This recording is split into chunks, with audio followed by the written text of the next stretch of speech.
An excerpt from the book Be As You Are, The Teachings of Sri Ramana Maharshi, edited by David Godman. Chapter 7 Surrender. Many of the world's religious traditions advocate surrender to God as a means of transcending the individual self. Sri Ramana accepted the validity of such an approach and often said that this method was as effective as self-inquiry. Traditionally, the path of surrender is associated with dualistic devotional practices, but such activities were only of secondary importance to Sri Ramana.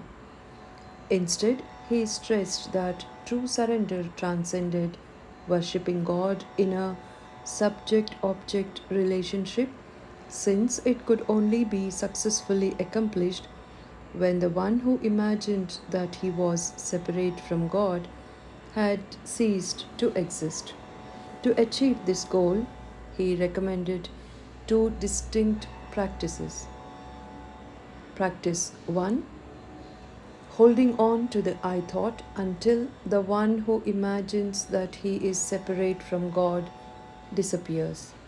Practice 2: completely surrendering all responsibility for one's life to God or to the self. For such self surrender to be effective, one must have no will or desire of one's own, and one must be completely free of the idea that there is an individual person who is capable of acting independently of God. The first method is clearly self inquiry, masquerading under a different name. Sri Ramana often equated the practices of self surrender and self inquiry either by saying that they were different names for the same process or that they were the only two effective means by which self realization could be achieved. This is quite consistent with his view that any practice which involved awareness of the I thought was a valid and direct route or way to the self, whereas all practices which didn't were not.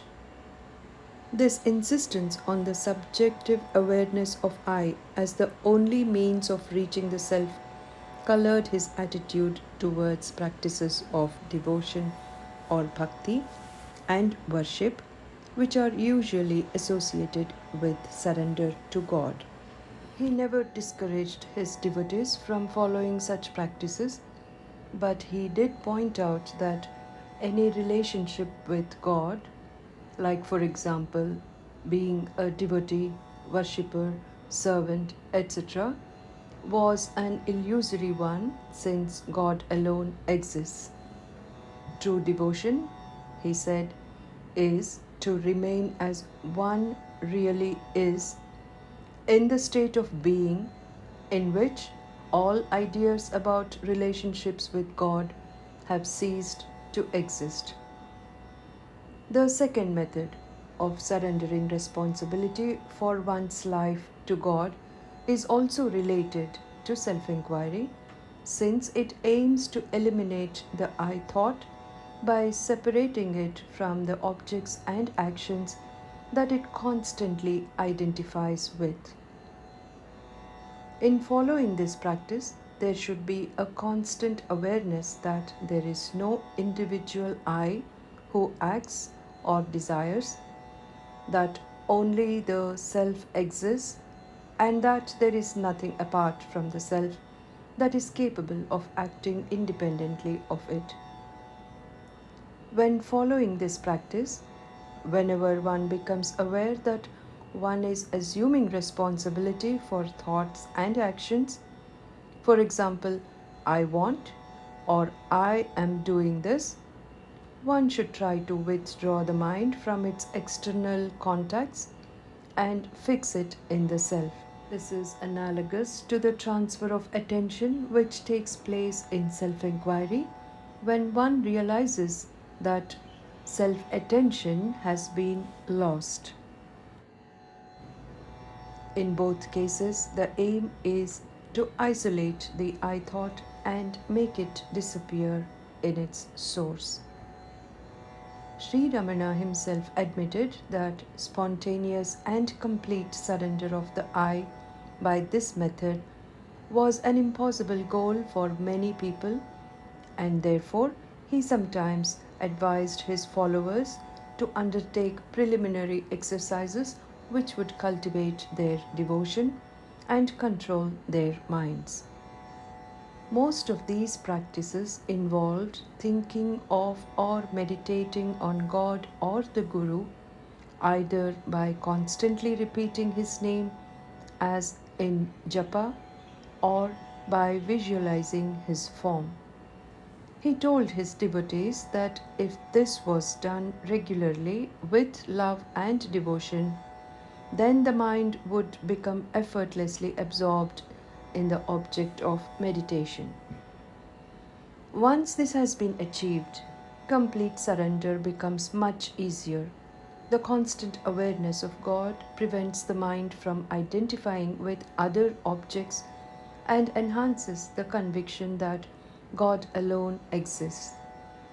It also produces a reciprocal flow of power or grace from the self, which weakens the hold of the I thought and destroys the vasanas which perpetuate and reinforce its existence. Eventually, the I thought is reduced to manageable proportions, and with a little self attention, it can be made to sink temporarily into the heart. As with self inquiry, final realization in self surrender is brought about automatically by the power of the self.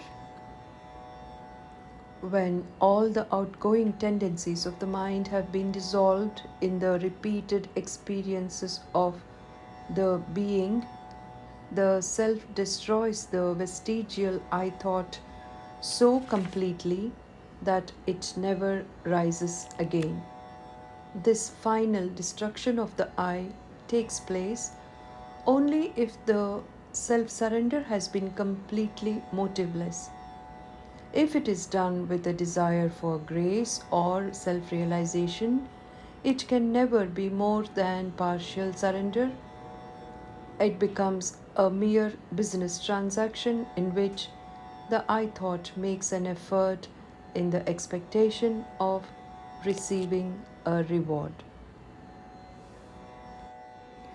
I personally feel that teachings of Ramana Maharshi belong to everybody.